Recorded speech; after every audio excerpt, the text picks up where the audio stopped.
tuned into Life is a Sacred Journey. Every week, we bring a new perspective to aging and caregiving. Here is your host, Micheal Pope. Good morning, good afternoon, and good evening to all of you in the virtual neighborhood of Life is a Sacred Journey. I have tickled myself again this morning. I like it that we're not like Good Morning America and all glossy and know everything that we're supposed to do. I appreciate that because it reminds us that we are all human and perfection is, particularly in my world, I am not perfect. And so I thank you for your patience. And also, I hope you're getting a little chuckle, just like I do. I laugh at myself all the time. So welcome to Life is a Sacred Journey. I am your host, Micheal Pope. It's a chilly morning here in California. And it's foggy outside. And I don't know, it's one of those days. We have our candle lit for all of those that have gone before us. And this week I had, it was a sad moment, but we formally had a celebration of life for my brother. And so I've been going through it a little bit since the 29th. I am thankful for Zoom because I was able to participate through Zoom and, just a wonderful celebration of life. And still missing him.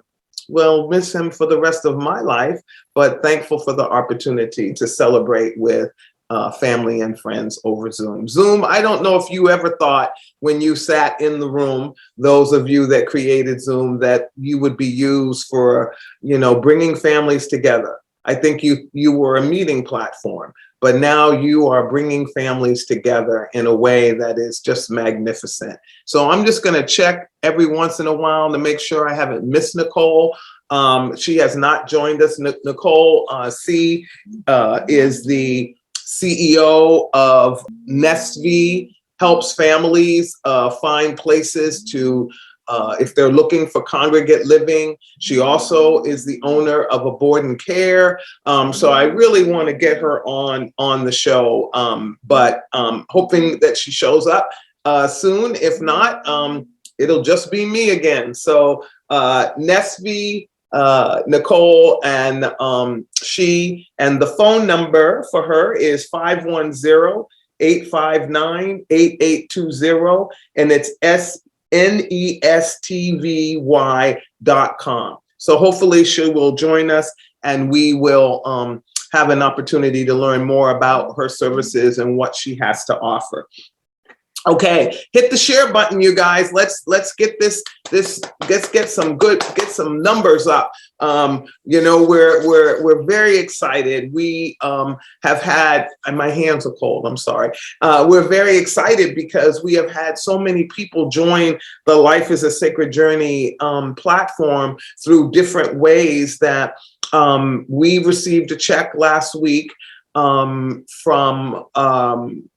people, every time you click that button, every time somebody shares, every time I don't know how it works, okay? I really don't. And I don't really want to know how it works, kind of.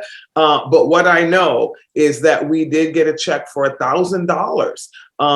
And it's because of you out there clicking and sharing and telling people to join us. So continue to do that. That was a really big check for us, and we were excited, and we gave it. Of course it comes to ASAP, but I will let you know, that van is just getting ready to go away today. It's going to be towed away.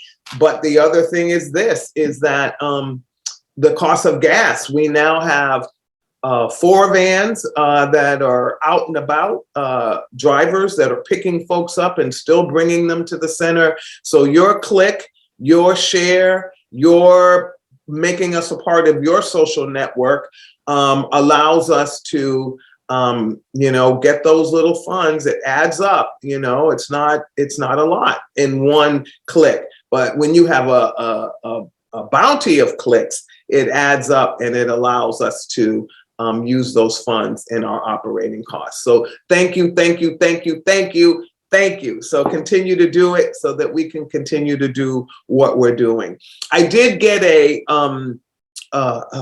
text. Was it a text? No, it was a direct message, and someone was asking me what this is. This is this is alpha, actually. His ashes, just a little, I guess a teaspoon, tablespoon, I don't even know. But they are stored in here. Of course, I have a box, and he's at the house. And as you already know, he's going to be buried with me. So he's going to be in that box for a long time, I pray. But yeah, this is alpha. And so I carry him with me every single day. And it has a little zirconium, what do you call that? Cubic zirconium. Yeah. So it's not a real diamond, but I love this. I wear it every day. It's not sterling silver. It's that, I can't remember. Stainless steel, because I am very allergic. I'm actually, people ask me, I used to have long hair, like long hair, and the back of my neck would get so broken out because I have eczema. So I'm allergic to, I'm allergic to myself.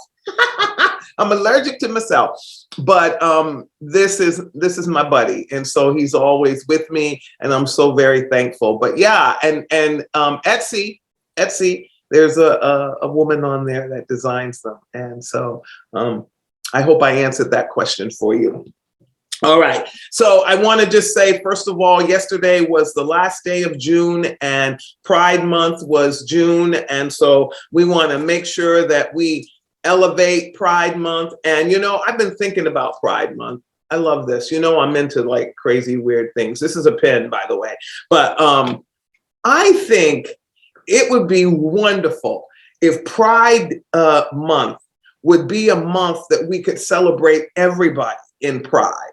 Our LGBTQ, all of it, transgender, Black people, women, all of that. I just think that we need a day that we lift up pride for all of us, because man, this is an evil, evil world. And there are people out there that are just eating the evil pudding, and then it's just coming back out in a way that is just so, my golly gee, it's just awful. I can't even imagine why that is happening, but it is. And we've got to continue to be courageous lights.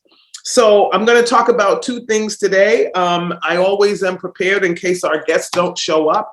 But I want to tell you why Felicia and I decided to focus on women-owned employer organizations, as well as firms, as well as, just women-owned stuff. And one of the reasons we didn't know what the outcome would be to Roe versus Wade, but we just felt like, I don't know. I come from the generation where the Fabergé commercial, I think it was Fabergé, I don't know. One of those commercials would come on, and they had this woman standing there. Maybe it was Virginia Slims, because I was a smoker then. And she would have on this suit with these rough, I used to wear them, so I'm not mad at her or anybody. With the padding and the suit, and she had a suitcase, a briefcase. She had her baby on her hip, and I think she had some sort of spatula or something in her hand. Yes, she did. A spatula in her hand, and the song was, or the lyrics that went on with it is that I can bring home the bacon. So women were just really starting to be a force in the work market.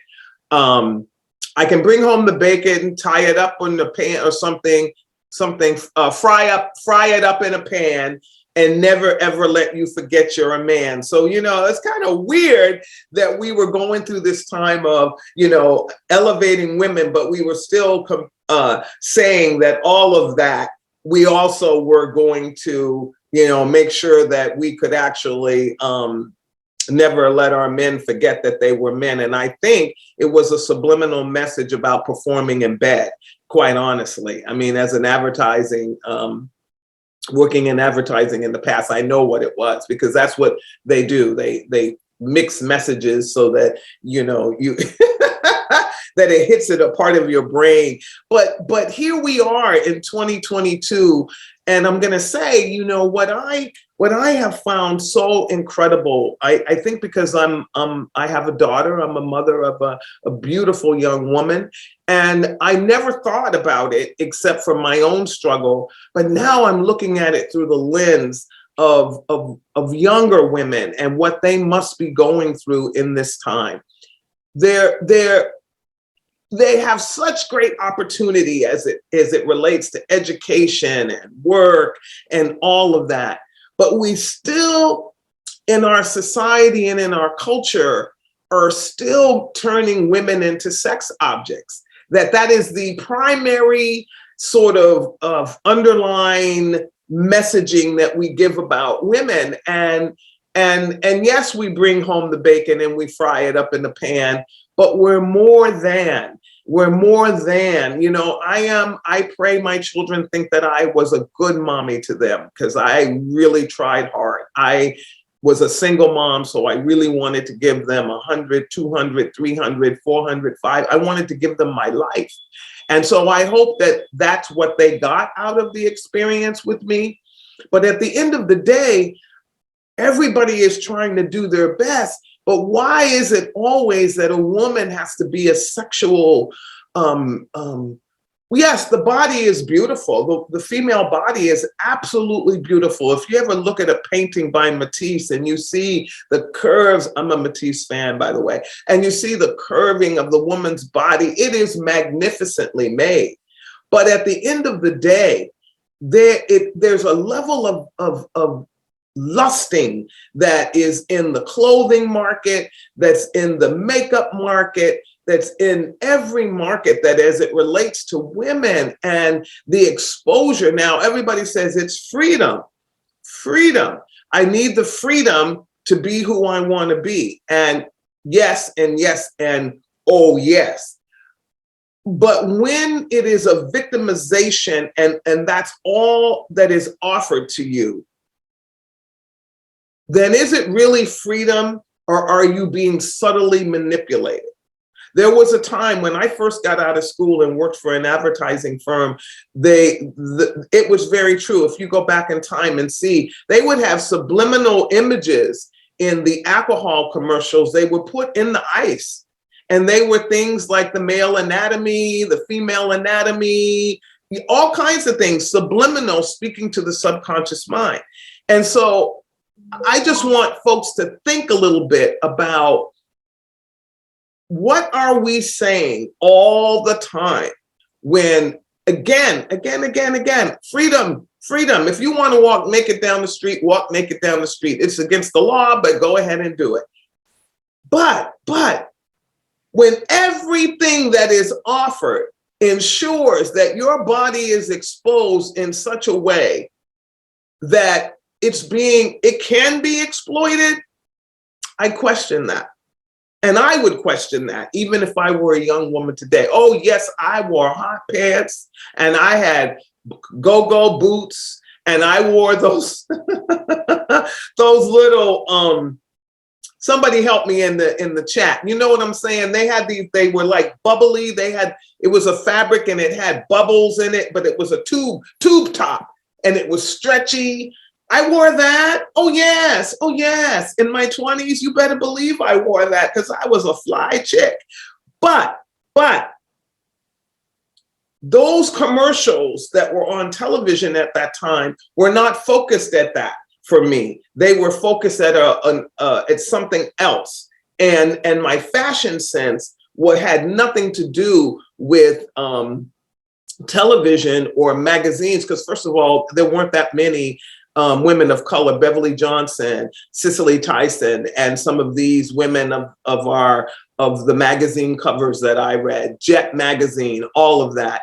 It is interesting how the female body is used to just in many, many ways just to exploit our sexuality and the sexual parts of our body. So that's a pondering that I've had, that You know, I love these beautiful, beautiful young women that are out there. I hate that they feel they have to sculpt themselves looking like Barbie dolls, their bodies, and they're only 20, 30 something years old, and they're already nipping and tucking and doing whatever, spending billions of dollars to do so. And I think it's in the messaging of our society that we've told them that if their teeth don't look like chiclets in their mouth, do you know what chiclets are? Okay. Those little, I think they're gum. I used to have them and they're definitely like the size of your tooth, and they're white and they're chiclets. Look it up. Everybody looks like they have chiclets in their mouth. Your teeth are perfect. Everything is perfect. You're putting Botox in lines that are natural lines and that, way too young to do. I just heard of a young woman, and it wasn't, for a sex change or anything like that, but she was only 20.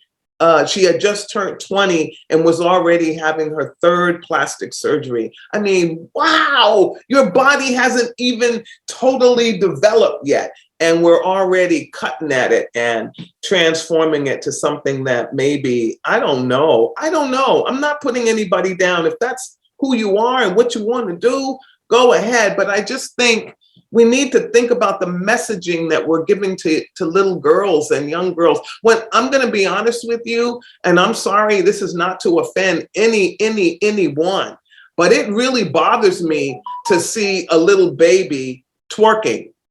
I'm sorry. I do not want to see a little infant, a little toddler acting like they're a pole dancer and twerking. I don't know where that all of a sudden came from. We used to dance, like, the grown-ups would be over and they would say, come on, kids, do that new dance. And we would do that new dance and da-da-da.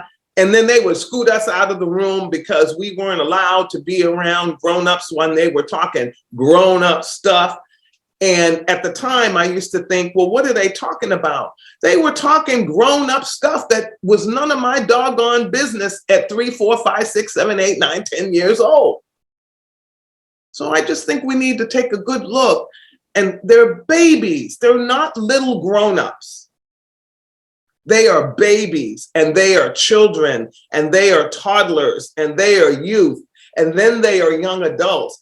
Give them time to enjoy the stair steps of their lives, because I'm telling you, boom, life goes like that. And if you're twerking already at 2 years old and you don't even know how to go to the bathroom yet because you're still wearing a pull-up, there's something really wrong with that. Okay. I mean, and this again, from my perspective, I'm not telling anyone how to raise their children, because they'll be coming in on me talking about, well, it's none of your business how we raise our children. No, it isn't. You're right. I'm just telling you, on Life is a Sacred Journey, if we want our lives to be sacred, from Micheal Pope's perspective, I just don't think a 2-year-old should be dancing like a woman who's made a choice. Okay. Like a woman who's made a choice. It's a child. And so we just need to be careful what we expose our children to, because it ain't cute to see that. And I don't know. Put in the chat what you think. I don't know. Everybody says this is a new time, but I grew up in the time of free love and peace and love and understanding and all of that. And nobody ever asked me to twerk as a kid. So I don't know. So you write in the chat among yourselves. I'll look at it in a little while. I don't know. I don't know. It's just something that really bothers Micheal Pope. So that's a pondering. And, God bless us all. I know we're in this world crashing around in the petri dish, trying to figure it all out. But I don't know. I'll leave it at that.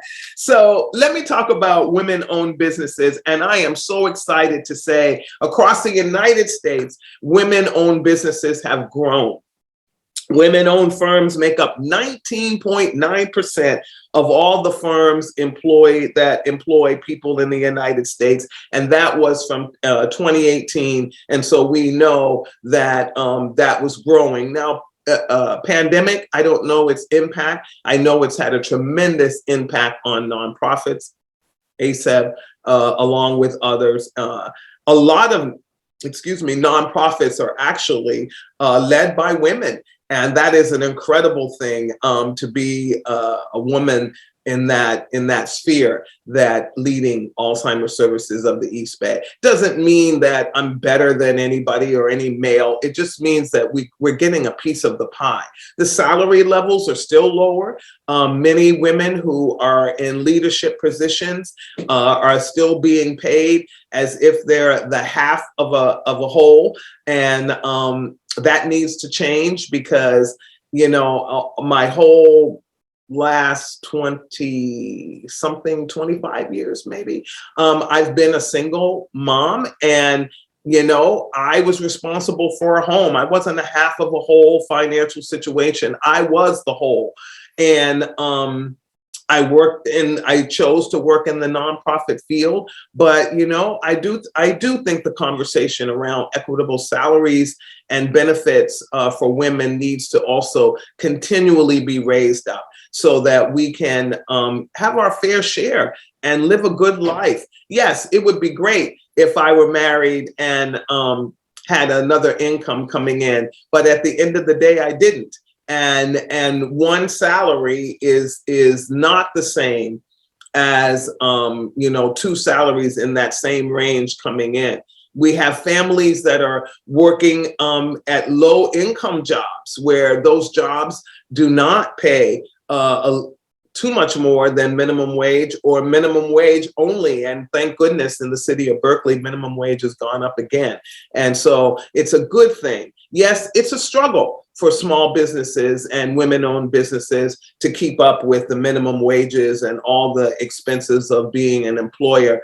But we are struggling through and making it. Kathy Kamai, jewelry maker, beautiful jewelry, women-owned, trying to also impact the lives of other women and teaching them and mentoring them.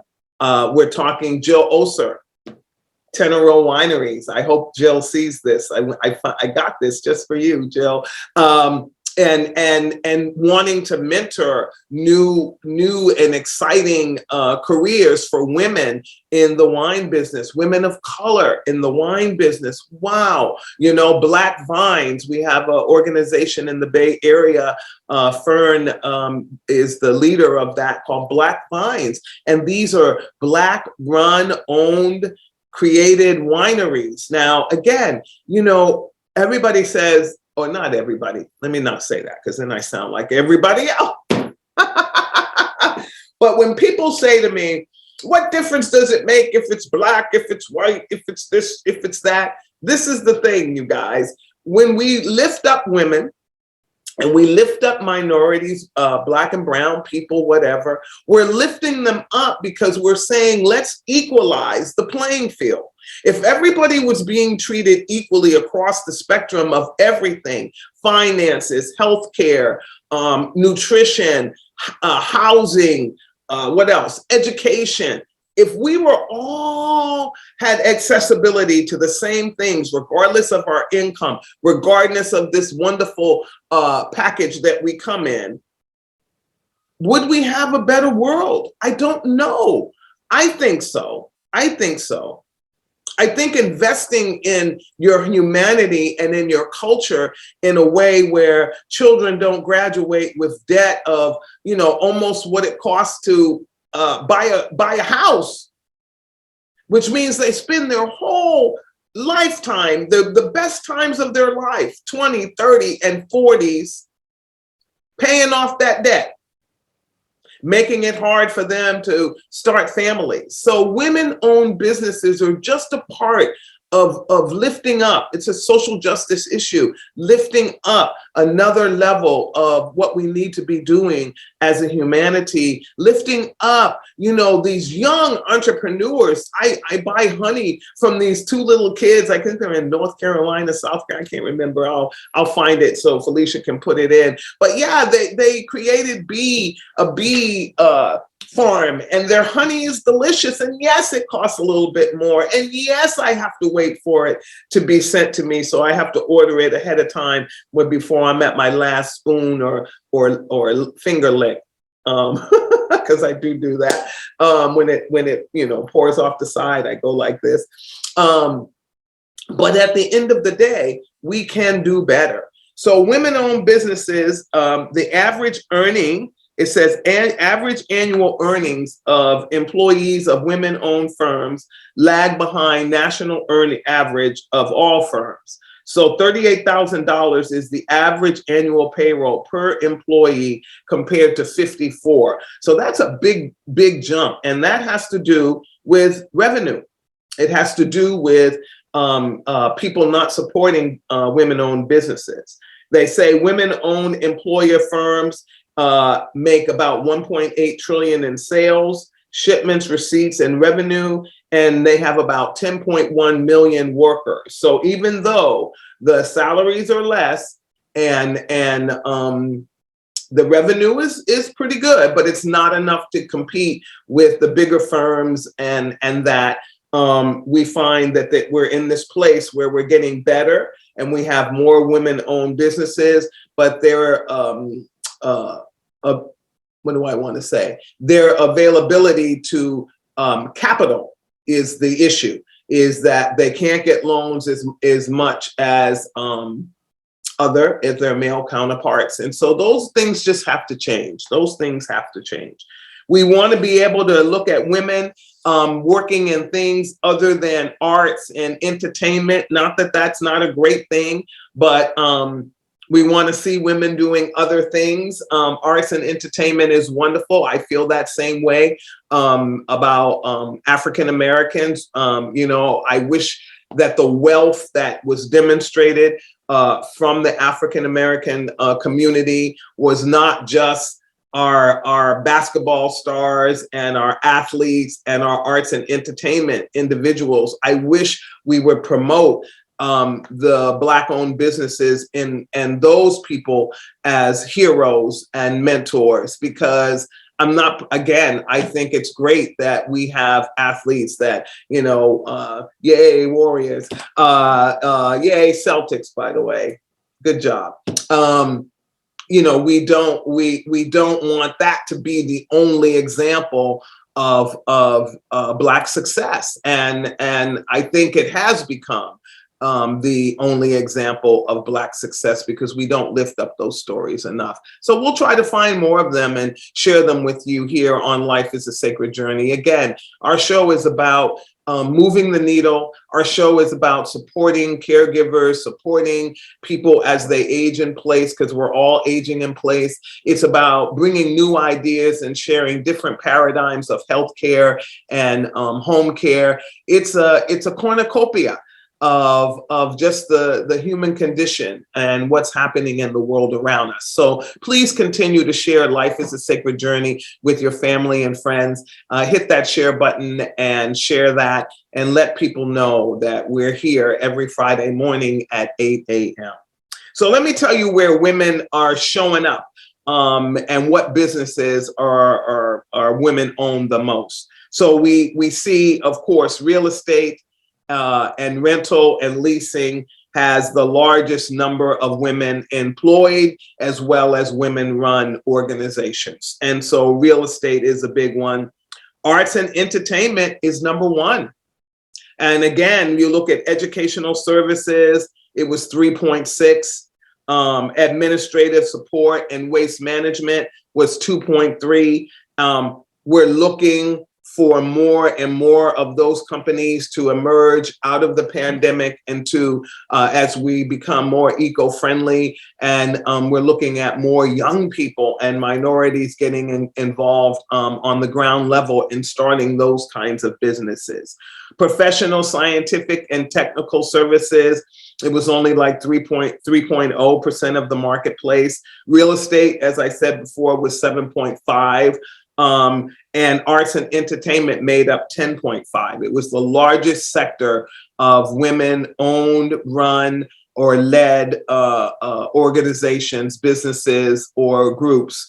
And again, a good thing, but we need more. Manufacturing was 1.3.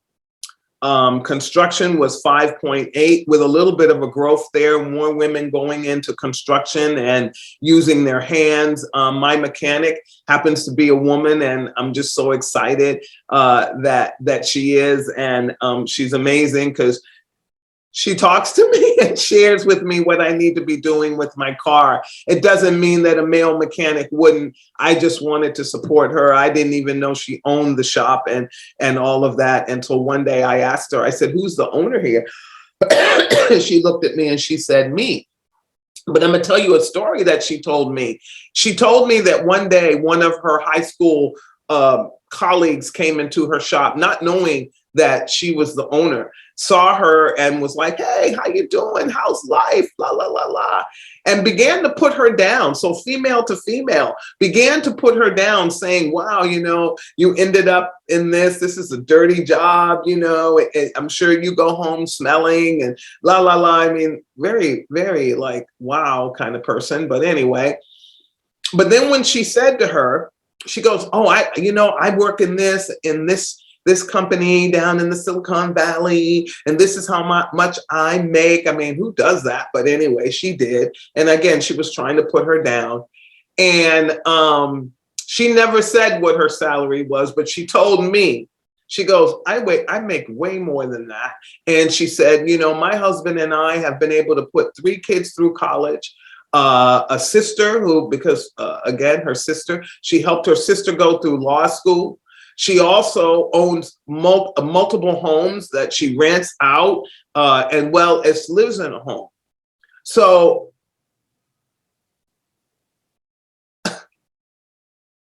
stop judging. We don't know. So we need more people in manufacturing, more women in those businesses, more women using their hands, carpentry, car repair, all of those kinds of things, so that we have a cornucopia. I love that word, by the way.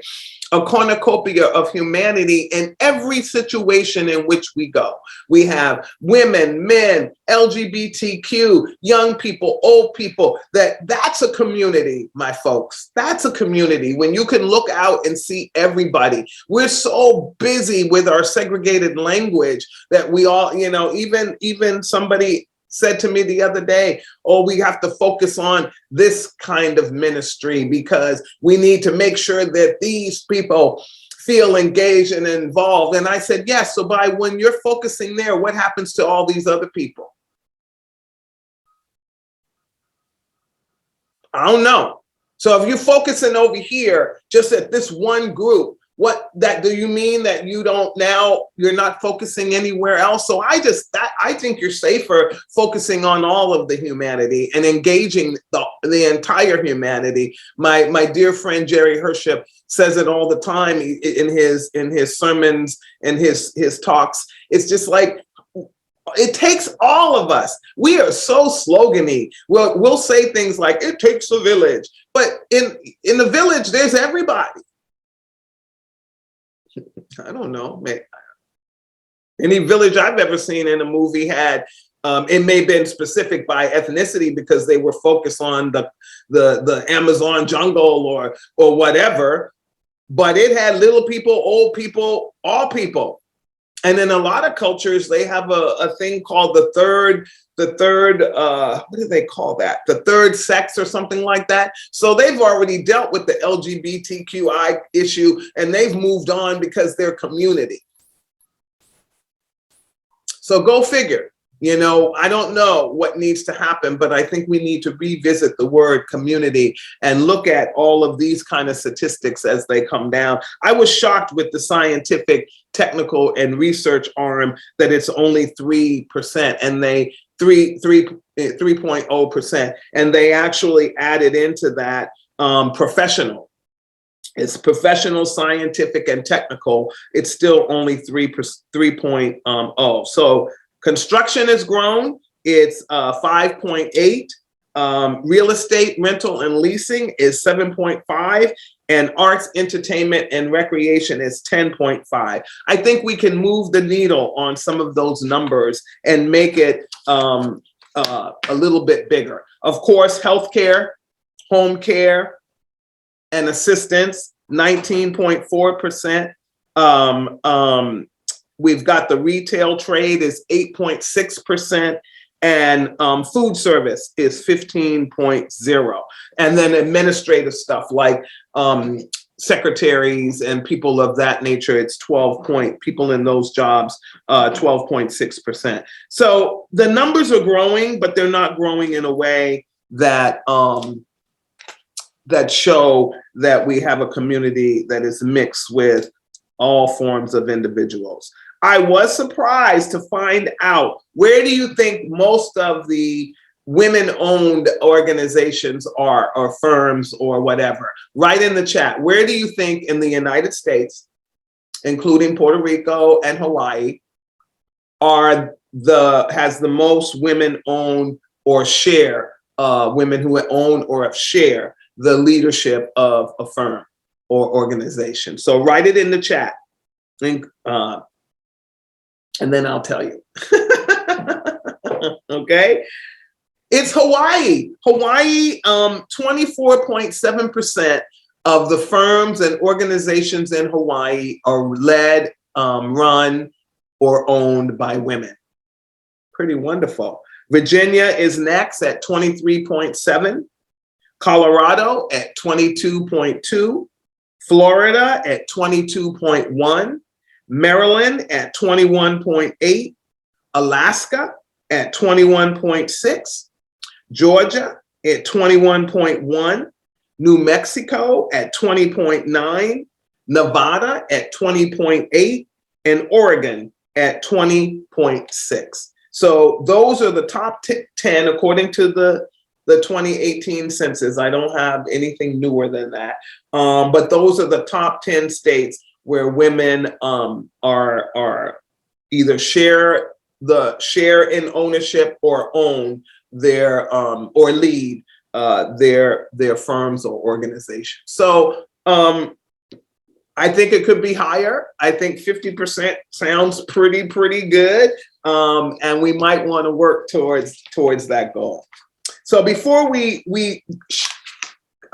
sign out for today, I also wanted to share with you that the models of care that are so needed in our world today are models of care that allow individuals to stay in the community. During this last budget cycle, we were really pushing, and thank you to all of you who responded to the call and made calls to the governor, wrote the governor.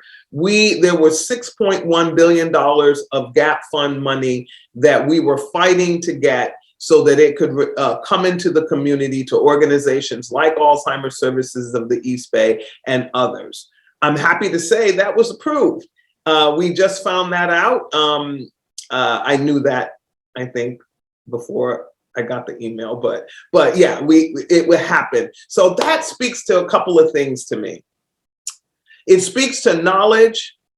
Knowledge is power, because I didn't realize how many of you in the Life is a Sacred Journey audience did not know that money was possibly not going to come to the community and be earmarked for something else. I was surprised that you didn't know.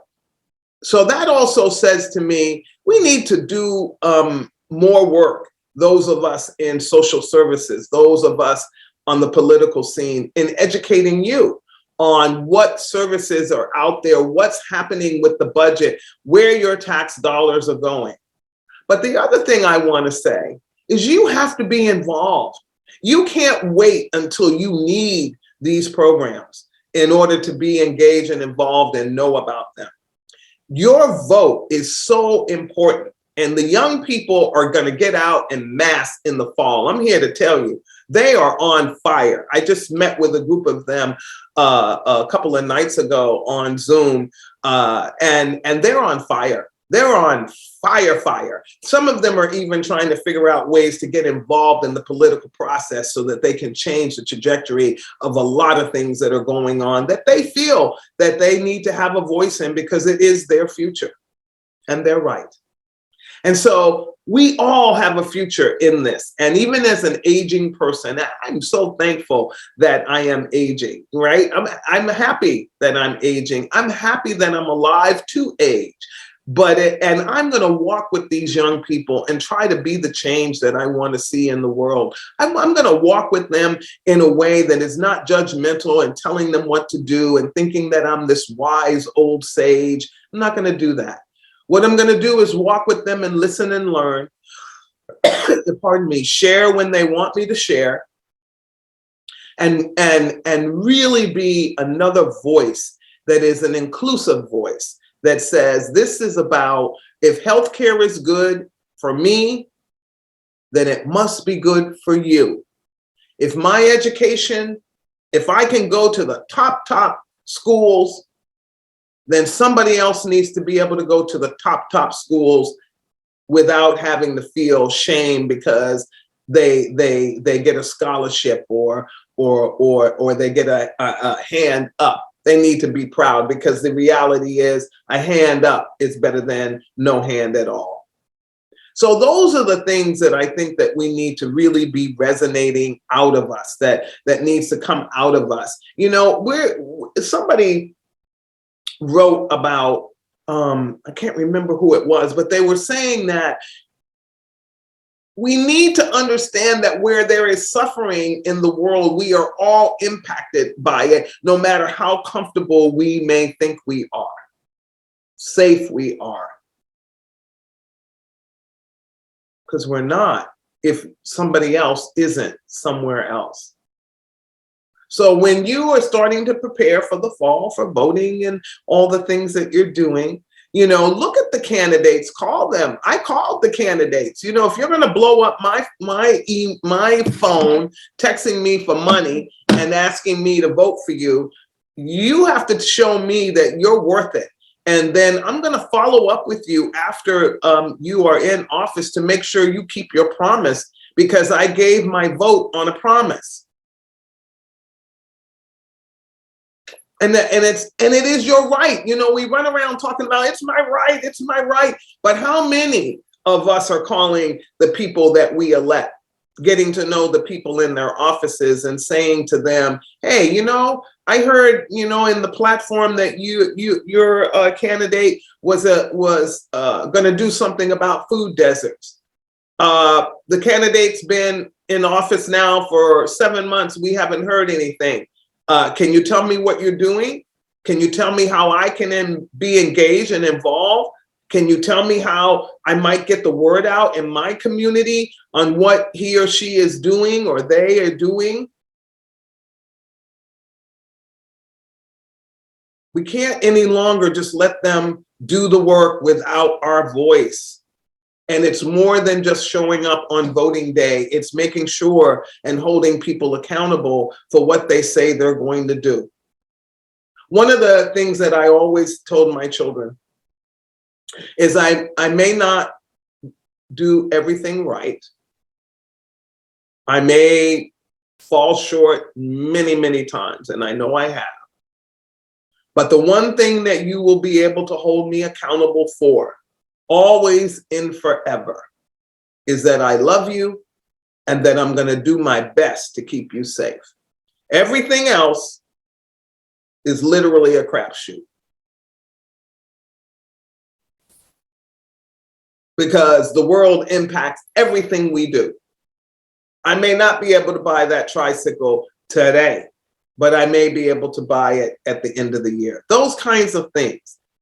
And I think it's the same thing with our world. I promise that I'm going to not do any harm. John Wesley, for all of you who know who I'm talking about.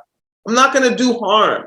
And when I do it unintentionally, because I'm not intentionally going out and trying to hurt anybody by mouth, word, or deed.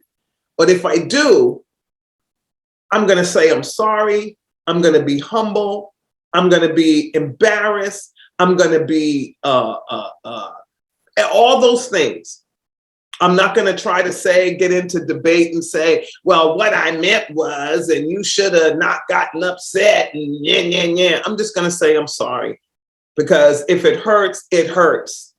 It has nothing to do with how I feel. So I'm sorry that Nicole wasn't able to join us this morning, but I just think we need more models of assisted living that are for poor people, that are just as beautiful, but the reimbursement from the people that move in will be less. And so how can we do that?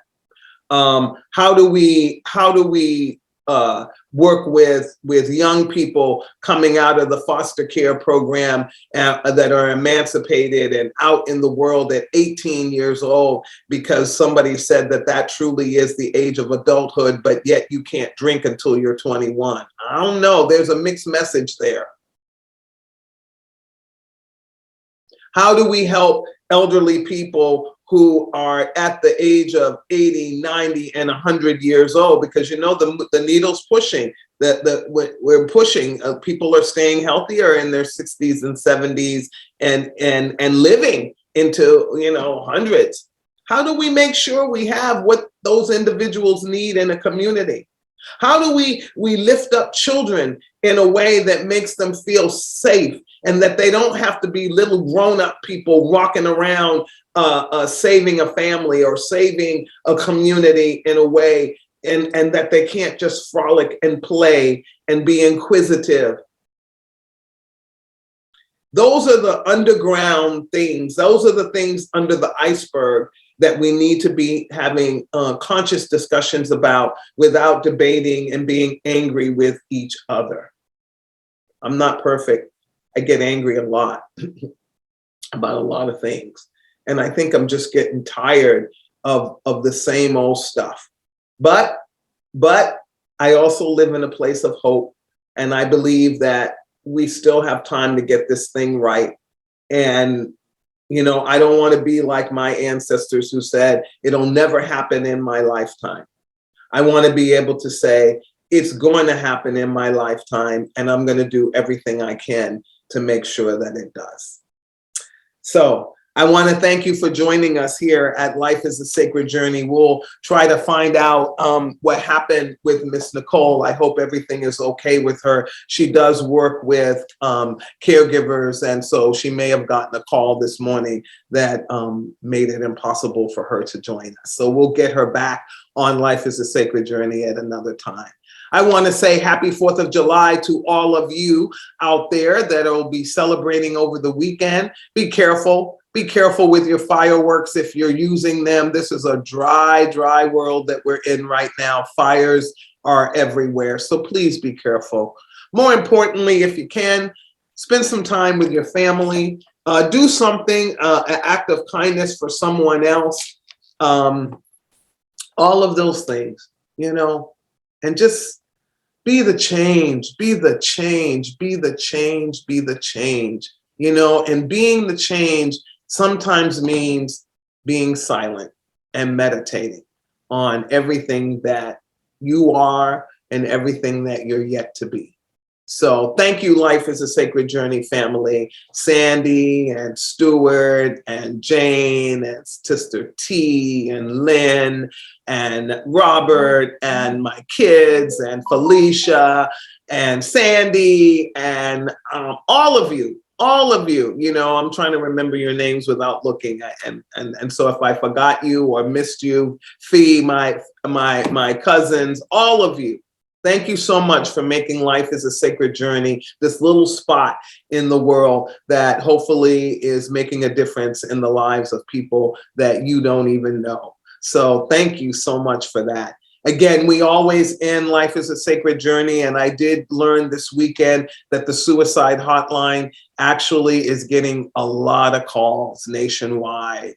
And so the 1-800 number is a nationwide number. And what happens is it just moves from finds a line somewhere. So if you call and you are not connected with somebody right away, that's not a sign from anywhere saying you should take your life.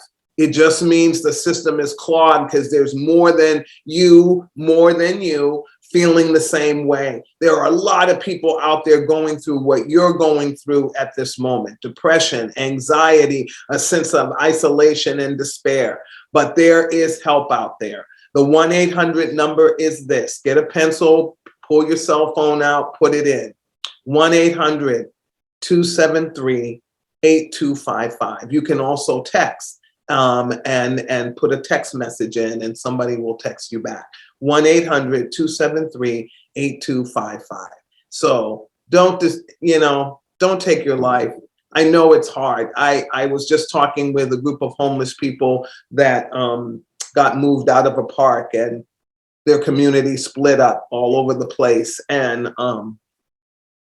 they're in despair.